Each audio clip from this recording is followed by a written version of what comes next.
Let me welcome you all here to this tribute for Fred Steingraber, a friend, a colleague, a business partner, an inspiration on an ongoing basis to us. And we're honored to have a number of folks here to participate in that. We also have actually a live feed to some folks who are not here in person and in Europe and other places. I'm very excited also and very honored to have the family of Fred here, Fred Jr. and his wife Mary, Fred's daughter Carla, Fred's brother Rick, and Colton Knox, Rick's sons. Thank you very much for being here. I'm also kind of inspired and excited to see a lot of the old guard, the living legends, some of the other colleagues of Fred from over the years, alumni partner and the like. So I'm not going to call all of you out there. I can't see all of you out there, but it's great to see Bill Wendell and Bob O'Meara, Mike Tower, Mick Siegel, Justin Zubrod, Werner Borman, John and Joan Egan, Justin Zubrod over there, Joe Rodabaugh, a number of folks here. Art Kelly, hello, I can say, and I also am happy to have a number of our current partners here. We are at the conclusion of our annual global partner meeting, and I think Fred would be very happy to know it's in Chicago, in his favorite hotel. Rick was telling me about some of the stories. You can tell later about the Four Seasons story. There's a reason why it's his and Ronnie's favorite hotel. But Chicago, obviously the hometown to his loved ones and many of the communities that he lived in and served. Chicago, the hometown and birthplace of A.T. Kearney, the great firm that we are all part of. Chicago, also the foundation and original consulting firm foundation. It's the home also of many other professional services industries, whether it's accounting and architecture. And I think I'll come to that analogy of architecting and building a little bit later. But Chicago is great to be here, and a number of our partners are every day trying to live the legacy and the principles of Fred Steingraber, including myself. One of the things we talked about in this particular partner meeting was some of the themes that were very important to Fred as well, which is honoring heritage and legacy, but also reaching for ambition. Honoring the current, but also reaching full potential for whatever you want. Being the best version of yourselves all the time, but also especially with your teams and with clients, representing who the best of you are in the firm, and also being the best version of ourselves in the marketplace, because Fred was the leader of this firm at a time when we became a global powerhouse. So in that sense, we are trying to live the values that Fred espoused, being optimistic, having this unique combination of both hunger and humility, being real, relatable, refreshing, and original. Because in a services business, it's not just about what your advice is and what you offer to your clients and your customers, but how you deliver it. Do you do it authentically? Do you do it originally? Fred was the perfect epitome of all those great attributes. And we celebrated those things this week in our learning day and the way we talk about our clients and our practices, and also about our own ambitions in the firm. So that hunger and humility and that spark was what I remembered. I met Fred 20 years ago in the recruiting process, along with a number of you who are interviewing me. And there's always this optimism that's almost bursting out of his face that you can see. And beneath that, there is a discipline, there is a focus, there is an ambition that is undeniable. And there is that spark that I saw even a few months ago when he was at an alumni event in the Chicago office. It's the same Fred. And that's the same hunger and humility that led us to growth, globalization, and leadership, three underpinning pillars of his tenure here. It led him to focus on training, self-learning, continuous learning, apprenticeship, diversity, things that he championed from a very early age. And we are all representatives of that. We are standing on his shoulders in many ways and on many of your shoulders in many ways. So that spark, that hunger, that humility, that optimism is something that we'd like to carry forward. Two simple truths about Fred. We are here and we are who we are because of Fred. This is the house that Fred built. Many of you were involved in building planks on top of that, putting bricks and walls and like. Tom Kearney laid the foundation in terms of essential rightness and many other pillars. Fred gave structure to that. He built the foundation, he had a vision, he gave it spirit, and he gave that vision and that house a soul. And that's the soul that we'd like to continue forward. So that's, I think, simple truth number one. Simple truth number two, Fred lived these values. These were his values. He was an original. He was himself. It's very clear. And even outside of the professional community that we all know him most dearly, he was giving back and paying forward in the colleges, universities, the causes, the boards, the advisory councils, for-profit, non-profit. He lived that legacy, and he realized, and he believed, and he said this, that you can't climb heights unless you're also lifting others in the same way. So as I look at the alumni and the ongoing Kearney, I have a great deal of personal both respect, admiration, appreciation, and inspiration from Fred. I know all of you will have stories, though we're going to ask a few people to come and speak as well. But this is, as you know, life is a series of at the end of it all, you have your family and your memories. And we are very lucky in the professional side and sometimes in the personal side to be a part of that memory and that extended family with Fred and you. Life is not a sprint, it's not a marathon, it's a relay race. And we are standing on his shoulders and the like. So as I carry forward, I would like to carry the same positive themes and traditions that Fred instilled in all of us and hopefully in myself. In the spirit of relay, I'm also going to ask another Chairman Emeritus, Paul Laudicina, to come and give a few more words. Thank you very much. Yeah.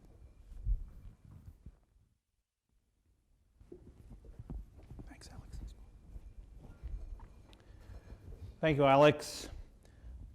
Colleagues, former colleagues, current colleagues, certainly the family of Fred Steingraber. We're here today to honor, of course, a dear colleague, a friend, an inspired and inspirational leader, and most of all to thank Fred's family for sharing Fred with us for so many rich years that he gave in service to A.T. Kearney, its clients, and its people. Fred's extended A.T. Kearney global family is with us in this room, and as Alex said, virtually around the world, paying tribute to a giant whom all of us are having a hard time accepting is no longer with us. And thank you, Alex, for reminding us of Fred's epic achievements, his long and distinguished career. But the facts of Fred's achievements, the public record of what he built, tell us a lot about the greatness of this man. But as extraordinary as those achievements are, they fall short of capturing the full essence of Fred Steingraber. Today is a sad day for those of us who knew and loved Fred because we mourn his loss, but it is also a happy day, a joyful day, because we remember a great man who has left an extraordinary legacy at A.T. Kearney, which he served and built into this powerhouse of consulting that Alex referenced. But even more than all of that, Fred left an indelible mark on the hearts and minds of so many he encountered around the world, not least on all of us in this room who had the good fortune to know and work with Fred.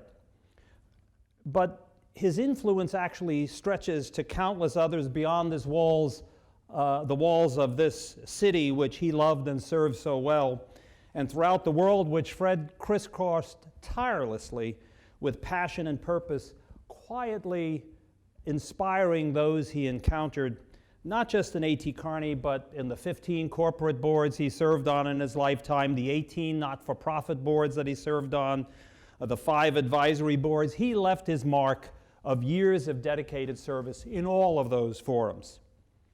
I will personally forever remember Fred's warm and broad smile, his quick and sometimes irreverent sense of humor, his unbounded optimism, his willingness to invest in people and ideas which often many thought were Pollyannish, his dogged pursuit of ambitious, some even thought foolhardy goals.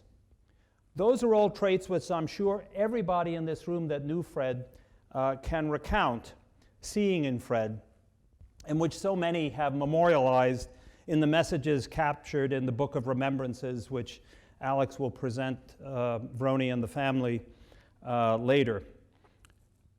But I trust most of us in this room and those joining us virtually around the world have read many of the wonderfully appropriate, appreciative words that have been written since Fred has passed, chronicling his lifetime accomplishments. And we all know and appreciate these larger-than-life accomplishments of Fred during his tenure as managing partner. We know that Fred grew our firm from 26th to 2nd in size among high value-added management consulting firms, with the highest quality ratings in the industry and the highest revenues per consultant, doubling revenues every 3 years from $30 million to $1.5 billion, compounding at 25% annually for 18 years, and expanding at the same time the global footprint from 15 to 68 offices in 40 countries.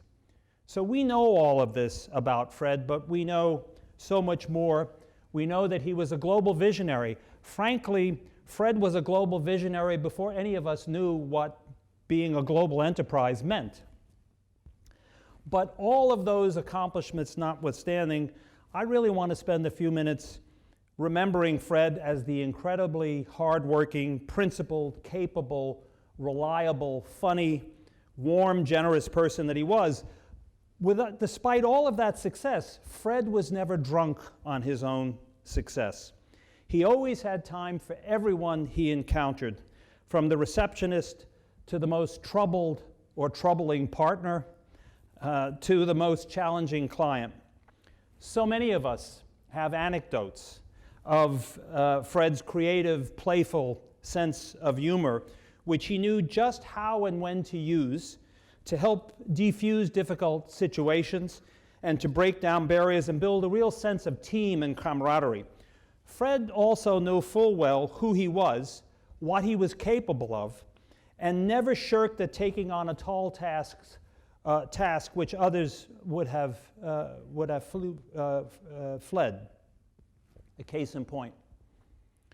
There is the time in 1997 when Fred accepted an invitation to be a panelist at the annual OFW conference at the University of Cologne in Germany, a highly regarded forum which just the year before Bill Gates had keynoted. 1 week before the event, the keynoter, who was none other than the famous late great violinist and conductor Yehudi Menuhin, had to cancel for health reasons. And Fred courageously accepted to be the substitute keynoter, also knowing that the audience was not likely to greet this last-minute substitution gladly. The curtain rises, and there's Fred standing beside the podium with a small toy violin.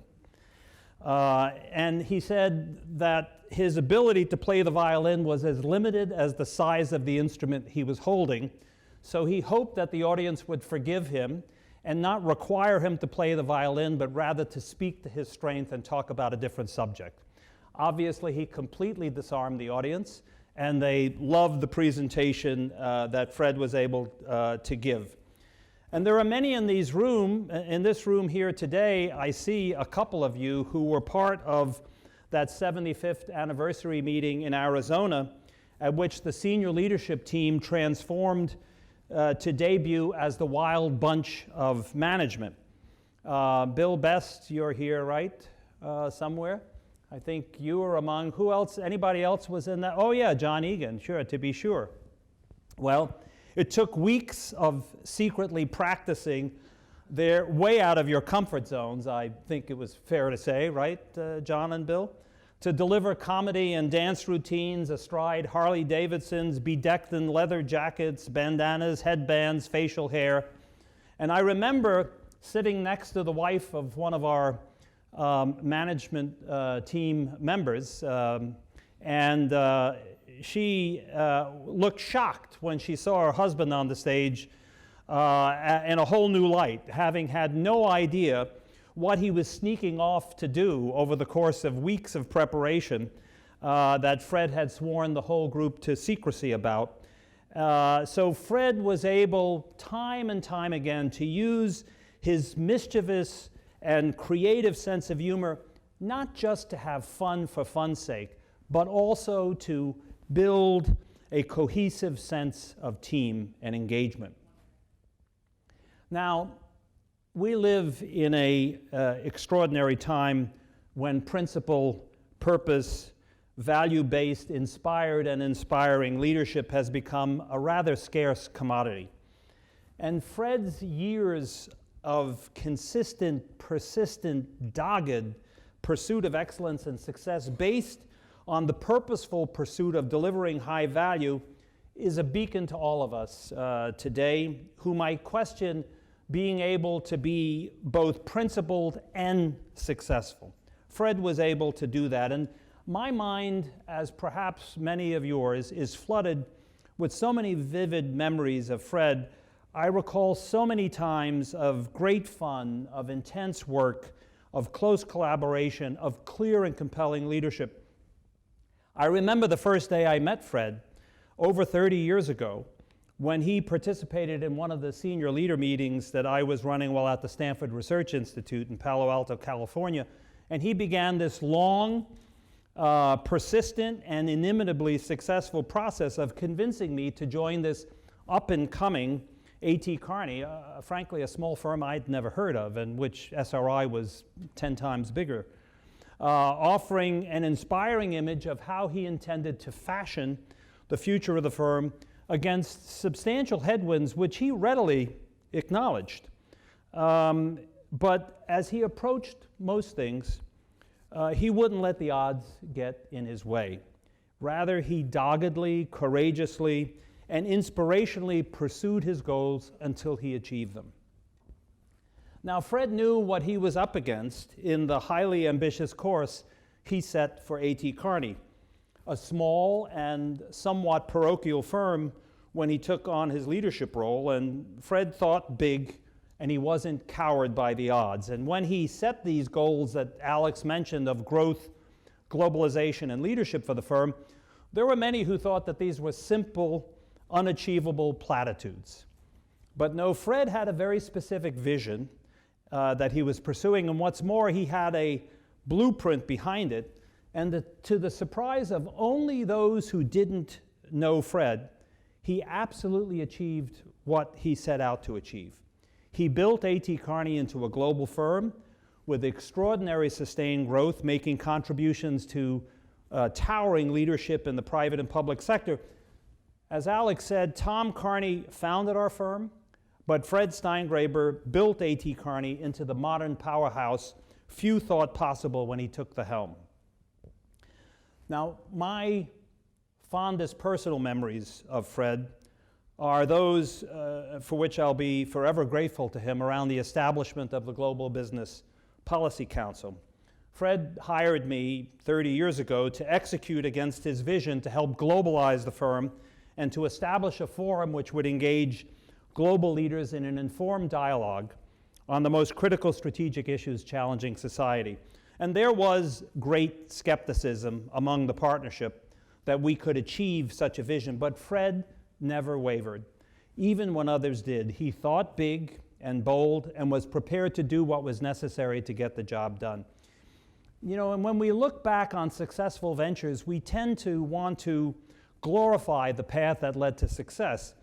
But the task was not always easy or clear. And this is where Fred was at his persistent, courageous, visionary best. Where others had cold feet and wanted to turn back, Fred plowed ahead. But he didn't do it rashly.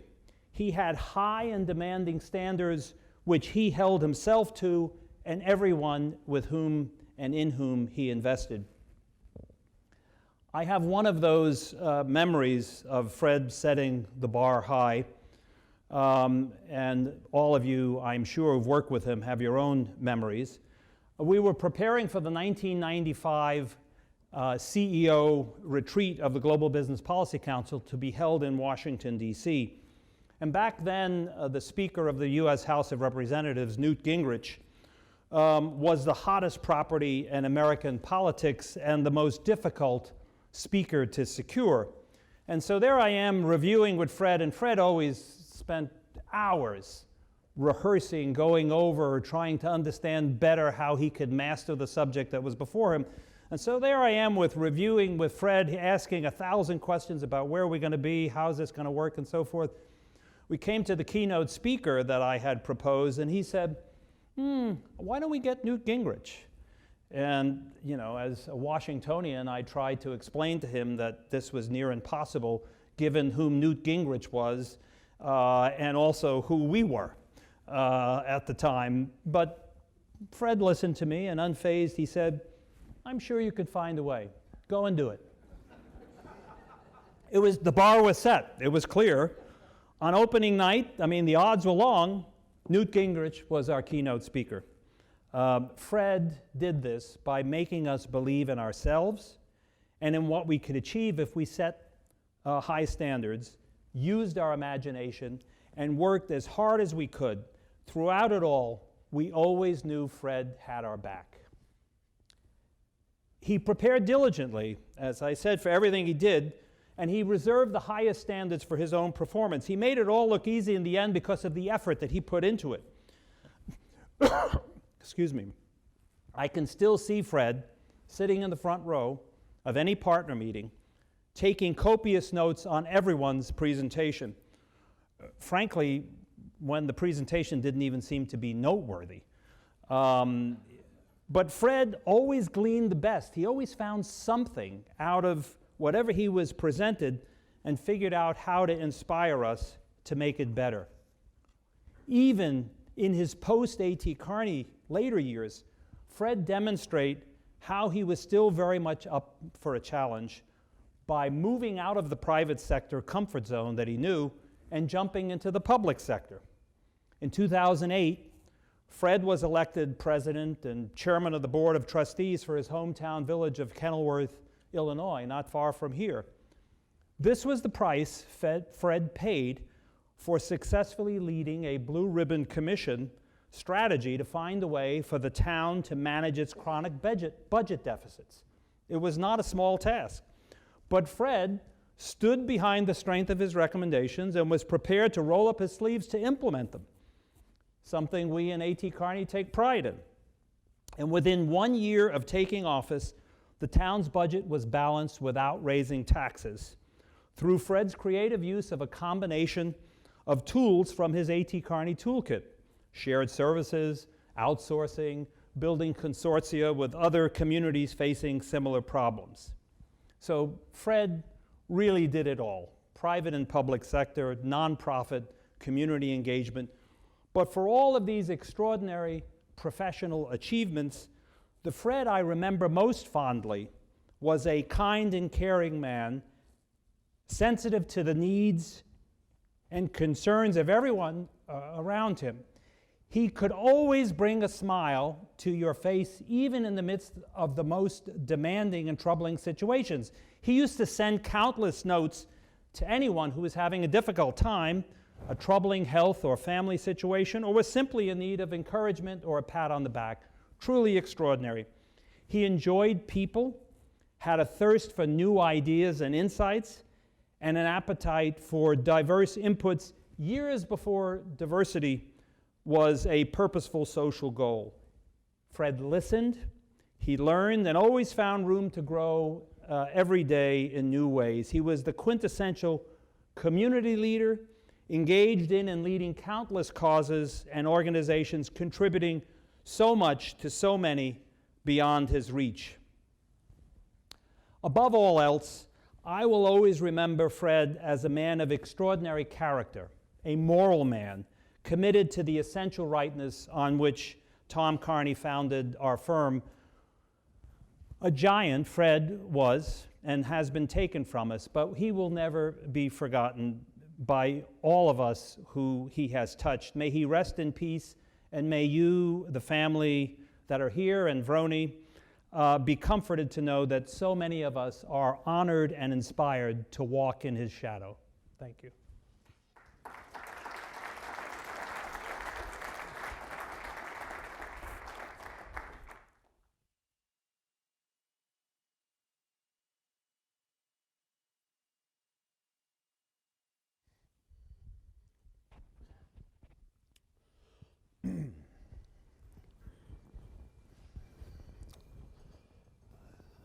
Good afternoon. I'm Fred's brother, Rick. If I get a little emotional, I'm not going to apologize. Thanks so much for the great turnout here today. I'm going to go in a little bit of a different direction with my comments. Evelyn Luger Steingraber. My mother was 46 when I was born. I had two brothers, Fred and Doug, 16 and 14 years my senior. They were larger than life to me. My first memories, Fred and Doug were in college. They were college men. They later joined the Army. They were Army men. Maybe one of the reasons why we've got a 23-year-old Marine vet who's just back from Syria, and his last name is Steingraber. That larger-than-life thing never really changed. Both Doug and Fred believed very much in service. Doug, who is on his way here, but delayed a heart patient also related to service that he got actively involved in. He founded a group called Mended Hearts, a service group that would meet, advise, and consult with newly minted cardio patients. And I would embarrass him, and I wanted to embarrass him if I told you that he met with his 14,000th patient last week. Fred, as was mentioned, served, I think, on over 20 nonprofit boards, notwithstanding all his other activities and his great love for A.T. Kearney. But I would be remiss if I didn't share with you a thought that I had about my brother's passing and the time of it. We lost Fred. He passed on the 4th of July. And as most of you can imagine, there were no shortage of fireworks celebrations in Fred's life. But important to know that the fireworks celebrations that he most enjoyed, the ones that he really counted, that were really important to him, were the ones where he was celebrating with others. Those who he advised, he counseled, he mentored, he befriended, and he loved. So today, as we reflect on Fred's accomplishments, his great generosity, and his extraordinary soul, I want to thank the family of A.T. Kearney for this fireworks celebration for my brother Fred. Thank you very much from the Steingraber family.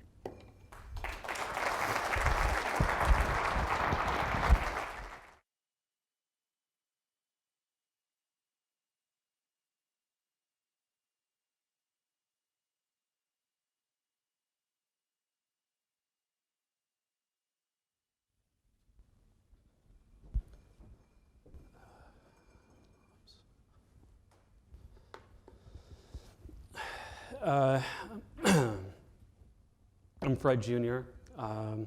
And first I'd like to thank Cheryl Wegman and Tracy Pevlishin for really putting together a thoughtful event.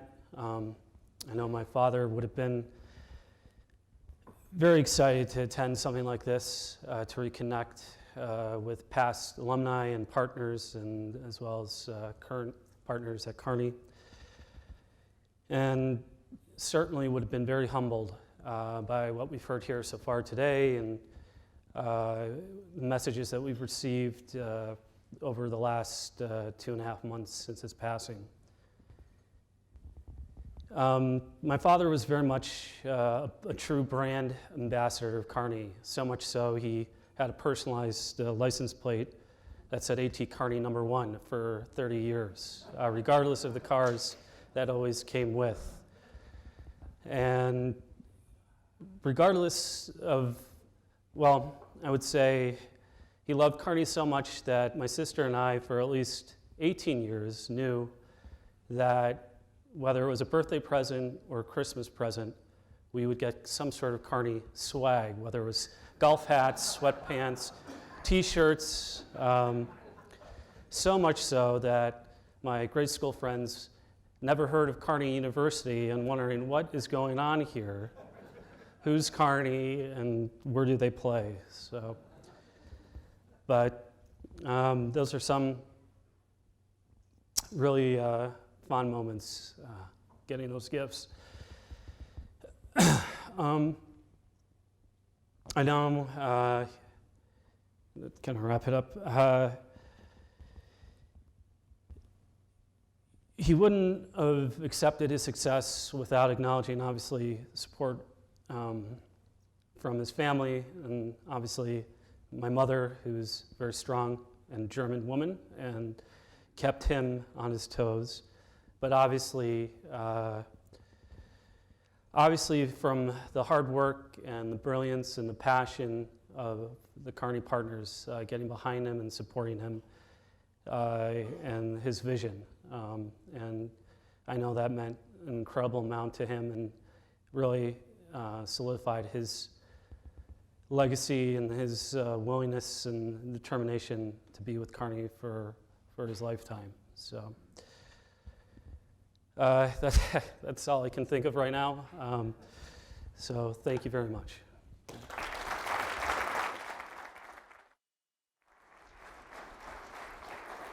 Thanks so much. Appreciate it.